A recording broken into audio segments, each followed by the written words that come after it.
We're going to review E2 reactions now, and in an E2 reaction we do require several things. One is a strong base. Here we're going to indicate our strong base, our generic strong base, with a B. It's got a lone pair and a negative charge. Strong base is always going to be required for an E2, just like a strong nucleophile is required for an SN2. We also require an anti-alpha proton. So look at the carbon that bears the leaving group. Counting away, there's a carbon atom that's attached. That becomes the alpha carbon. And then all three of these hydrogens right here are alpha hydrogens. But the one that's going to be reactive is the one that is anti. Now in this particular case, this is a carbon-carbon single bond, so I can just freely rotate that bond. Any one of those hydrogens can move into this anti position, but we need one of them in an anti position in order to have a good E2 elimination reaction. And finally, we need a good leaving group. So you can see that the leaving group is going to depart in this concerted reaction. It is concerted because the base is going to come pluck off that proton at the alpha position, this anti-proton. We're going to shift these sigma electrons over to form a new pi bond, and we're going to lose the leaving group all at the same time. All the bond making and bond breaking is going to take place at the same time, concerted. That means the leaving group is involved in that step, and we need a good leaving group. So strong base comes in, plucks off the antiproton, two electrons kick over to form the new pi bond right there, and we lose the leaving group all at the same time. We're also going to form the conjugate acid of that base, but this is the important part here. The organic product is always the important part. Let's look at some examples of E2 elimination reactions. Here I have a strong base, an alkoxide or hydroxide anion are both examples of strong bases. This one happens to be hydroxide. Here I have a substrate which is tertiary. Look at this carefully. The carbon that's attached to the leaving group is attached to three other carbons. The E2 and the SN2 reaction have a lot in common, but one thing that they don't have in common is sensitivity to steric hindrance. This would be a disastrous reaction for an SN2, being a tertiary substrate. And that means we don't have to worry about SN2 chemistry here. But it's not going to matter for an E2. And that's because unlike an SN2 reaction where the nucleophile has to approach the back of the carbon leaving group bond, as a base in an E2 elimination, we're just going to grab an alpha proton. They tend to be located more on the periphery of the molecule. They're much easier to grab. All 9 of these alpha hydrogens, these are all alpha carbons, so all 9 of these hydrogens associated with these 3 methyl groups are alpha hydrogens. All 9 could be taken by this base, especially since each of these carbon-carbon bonds is free to rotate. With these carbon-carbon bonds free to rotate, we can definitely get any of them into an anti position, just like we saw here.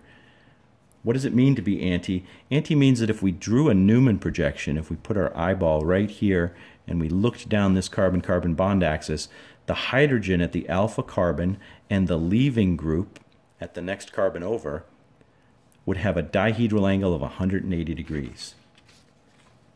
And it's going to be possible to put any one of these 9 hydrogens into that anti position. This one right here is drawn in that anti position. We're going to take our base. We're going to pluck off that proton. The 2 electrons of the carbon-hydrogen bond are going to kick in to form a new pi bond, and we're going to expel the leaving group all at the same time, and that's going to produce our E2 elimination product. In this case, it would not have mattered if we'd grabbed a proton off of this methyl group or off of that methyl group. It all would produce the exact same product, which is this methylpropene. And again, because it's a tertiary substrate, there's no possibility for an SN2 reaction, a competing SN2 reaction to occur. So that's it. We're only going to form one product. Let's go down to our second case. Here I have a secondary substrate. The E2 reaction is not sensitive to steric hindrance. We've already talked about that, but the SN2 is. While an SN2 reaction cannot occur at a tertiary substrate, it could occur at a secondary substrate like this one. but I've chosen here a big bulky base. This is a potassium T-butoxide. It's my E2 base of choice. I call it that because it's so big and bulky, it really slows down SN2 processes, particularly at secondary carbons like this one. So once again, I'm going to be able to focus pretty much exclusively on the E2 elimination products. So let's do that. We've got a good leaving group. That's a requirement for an E2 reaction. Good leaving group. We also need a strong base. We've got a strong base. An alkoxide, OR- is always going to be an acceptably strong base for an E2. And finally, we need an anti-alpha proton. Well, if you look carefully, over here, this is an alpha carbon, but it's part of an alkene. And because it's part of an alkene, that carbon is sp2 hybridized, and this hydrogen atom is not going to be anti. It could never be anti. When this carbon became sp2 hybridized as part of this alkene, it's going to have a trigonal planar geometry. This hydrogen could never be pointed to the back the way I would need it. Moreover, we can't readily pluck an alpha proton off of an sp2 hybridized carbon. We need an sp3 carbon. So any way you look at it, we're not going to be able to use this alpha hydrogen as the proton we pluck off with our E2 base. So we have to look over to this alpha carbon. We'll call it alpha prime. It's a different alpha carbon, and the two hydrogens that are on it. One of them is in the front on the same face or syn with respect to the leaving group. One of them is anti on the opposite face. That's going to be the only proton on this molecule which could be removed. Look at the difference between our first two problems here. In this acyclic molecule, because this carbon-carbon bond is free to rotate, I could make any one of these three hydrogens anti. And I could have made any one of those three and any one of those three anti with respect to that leaving group, because it's an acyclic structure where carbon-carbon bonds are free to rotate and those hydrogens are going to zip around into an infinite number of different positions, including the anti position. But here in this cyclic structure, that's no longer true. This carbon-carbon bond is not free to rotate. The only hydrogen, the only alpha hydrogen of the three alpha hydrogens on this molecule, the only one that can assume an anti position is this one right here. That's the one which will be abstracted in this E2 elimination process. And we form this diene as our organic product, and if we're keeping track of other products that form, we're also going to produce this tertiary butanol when the base comes in and plucks off the proton, and we're going to have potassium iodide. Notice that this cation, which is really just a spectator ion, it's just watching, it's not doing anything, is now going to be associated with the leaving group anion. But in a predict the product problem, like this one is set up, it's not really a mechanism problem, it's a predict the product problem. That's the important product right there. So in these first two cases, there's only going to be one product, and they're both E2 products. Let's look at this third case down here. Here I have a secondary substrate. The carbon attached to the bromine is attached to two other carbons. And that means that I should consider the possibility of an SN2 reaction if I have a species like this one. An alkoxide is both a strong nucleophile and a strong base. Strong nucleophile would mean that it could operate in an SN2 reaction. Strong base means it could operate in an E2 reaction. So I would expect in this case to get a combination of SN2 and E2 products.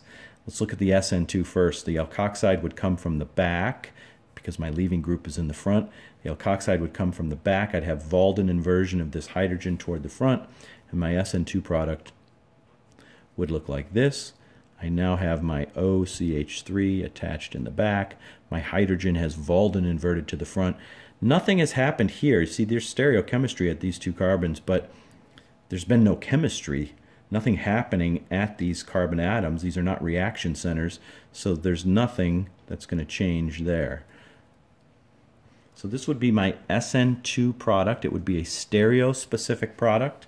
It's a stereospecific reaction. I would produce only this particular compound, this stereoisomer. What about an E2 reaction? Well, what do I need? I need to consider that there's an alpha carbon here There's also an alpha carbon there. That's important. Let's call this one alpha, and we'll call this one down here alpha prime. They both have hydrogens on them. These are methyl groups here, but we know that if this methyl group is in the back, then the hydrogen would be in the front here.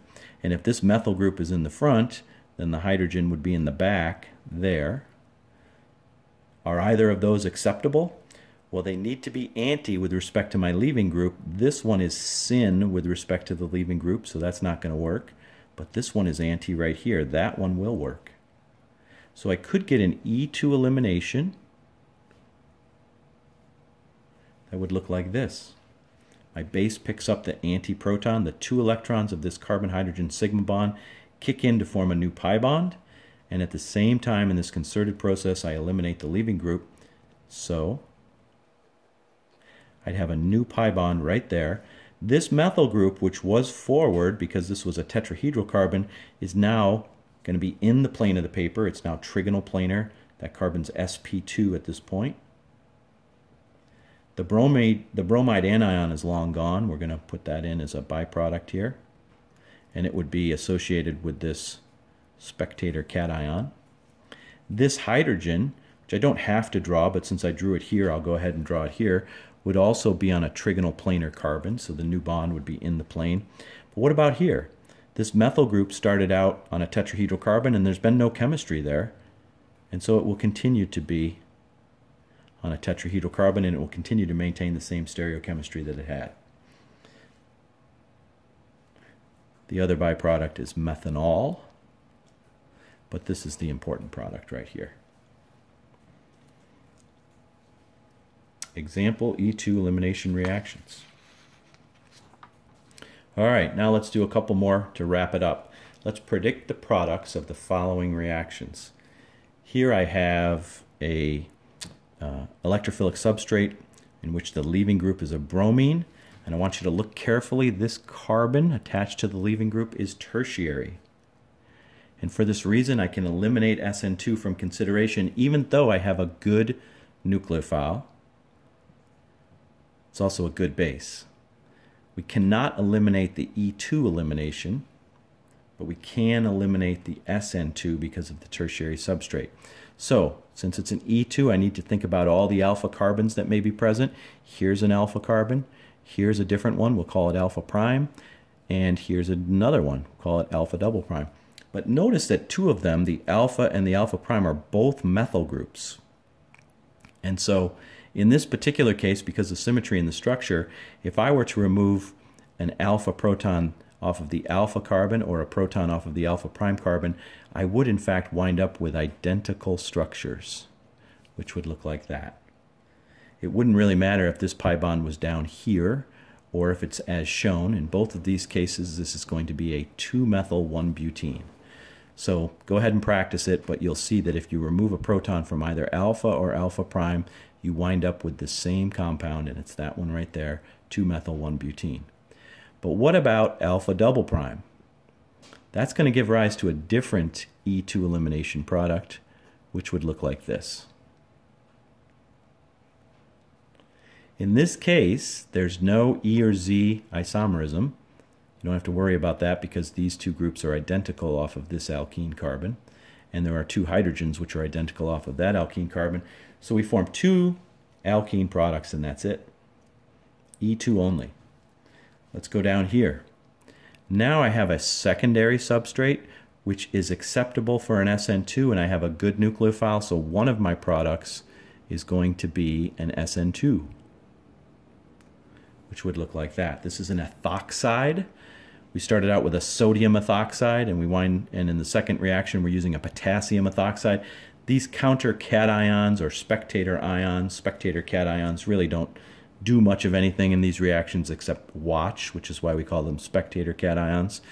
If we think about where they wind up in terms of products, well, remember we have a leaving group there, so the bromide anion and the sodium cation would team up to make a new salt, and now the new salt in this case would be potassium bromide. But in this predict the product problem, I'm not going to show all those byproducts. I'm just going to focus on the organic products. This is my SN2 organic product. Now, I'm showing the new bond to oxygen behind the plane of the paper, which is appropriate, but I want you to notice that there's no stereochemistry here. This is not a stereogenic center, just as that was not a stereogenic center. So it really wouldn't matter how I show this bond. I could just show it with a straight line. I could show it coming in front. It really doesn't matter. It's all the same. That's my SN2 product. What about E2? Well, I've got an alpha carbon here and a different alpha carbon there. Because of the symmetry, once again, those two are, from a chemistry perspective, identical. So it doesn't really matter which hydrogen I pull off. That is, it doesn't matter if I pull a hydrogen or a proton off of the alpha carbon or the alpha prime. It's going to result in exactly the same product. I'm going to draw the two hydrogen atoms that are attached to alpha. We can say that it's the antiproton, which would have to be removed in an E2 elimination, and I'll show the arrow formalism for that. There would be my E2 product. So I'd get an SN2 product, and I would get an E2 product in this case. Okay, last example. This is a bridged bicyclic again. And I want you to notice that we have a leaving group not at the bridgehead carbon any longer. This is not the bridgehead carbon, so all those problems that we see at bridgehead carbons, you can't run an SN2 reaction there for a lot of reasons, including the fact that it's tertiary. You can't run an SN1 or an E1 reaction there because you can't form a carbocation at a bridgehead carbon very easily. All of those sort of problems do not apply here. This is not a bridgehead carbon. What is going to happen here? Well, I've got my E2 base of choice, which means I'm trying to steer this reaction away from an SN2 reaction. This is a big, bulky base, and it's going to be effective. I can steer this pretty much completely to the E2. Think about what I require. Well, there's my carbon that bears the leaving group. This would be an alpha carbon back here. This would be an alpha. We'll call it alpha prime. That alpha prime carbon is a bridgehead carbon. I want to stay away from that carbon. If I try to run an E2 elimination involving this alpha hydrogen here, that would produce an anti-Brett alkene. In other words, an alkene that involves a bridgehead carbon. That's going to be a problem. That's going to be a problem because that bridgehead carbon cannot flatten out, cannot go trigonal planar, so bridgehead alkenes are unstable. So we'll forget about that one. But this hydrogen right here, which is up, is not quite anti. If we drew a Newman projection here and looked down that carbon-carbon bond axis, we would not have a dihedral angle between the so-called antiproton and the bromine of 180 degrees. It would be less than 180 degrees. Well, we can probably still get this reaction to go anyway. It's not going to be quite as fast as your classic E2, in which the proton is truly anti, has a dihedral angle of 180 degrees, but it's going to probably work. And it would put our alkene right there. So we can form an alkene away from the bridgehead carbons. This would be our E2 product. So those are three very different reactions, one involving a tertiary substrate, one involving a secondary substrate, and one involving a secondary substrate on a bridge bicyclic. In all three cases, we're forming E2 products. In one of the cases, we're also getting an SN2 product. If I had chosen a smaller alkoxide here, like a methoxide, I'd also get some SN2 product here, just like I did in this case. But because I used my E2 base of choice, which is a big bulky base, we can pretty much assume that the SN2 product would be cut down to just about 0. So those are some sample reactions. I hope you found them useful.